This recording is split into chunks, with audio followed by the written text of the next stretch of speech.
కాంగ్రెస్ పార్టీకి ఆదరణ కురువైతుంది. దేశవ్యాప్తంగా మేం చేసేదేం లేదు. వాళ్ళ మాజీ ముఖ్యమంత్రులు, వాళ్ళ మాజీ కేంద్ర మంత్రులు, వాళ్ళ కుటుంబ సభ్యులు అన్ని రాష్ట్రాలలో పార్టీని ఇచ్చిపెట్టి పోతున్నారు. దానికి మేమేం చేస్తాము? ఆ ఫ్రస్ట్రేషను ఎందుకు పోతున్నారో మీరు ఆలోచన చేసుకోవాలి.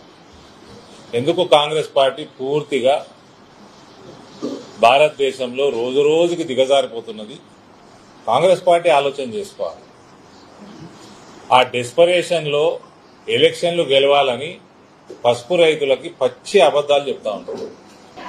కష్టపడి ప్రపంచ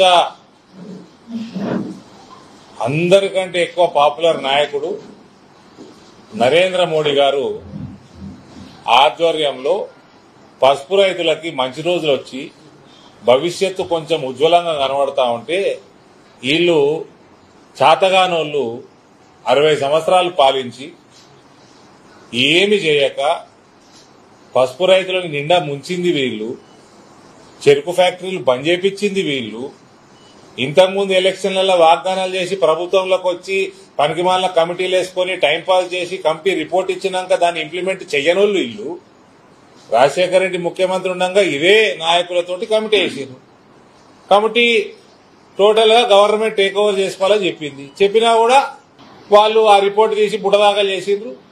అది ఇంప్లిమెంట్ చేయలేదు. మళ్ళీ ఇవ్వలేదో కమిటీ అంటున్నారు. ఇవాళ మళ్ళీ కమిటీ అంటున్నారు, టైంపాస్ చేస్తున్నారు. సరే చూద్దాం ఏం చేస్తారు.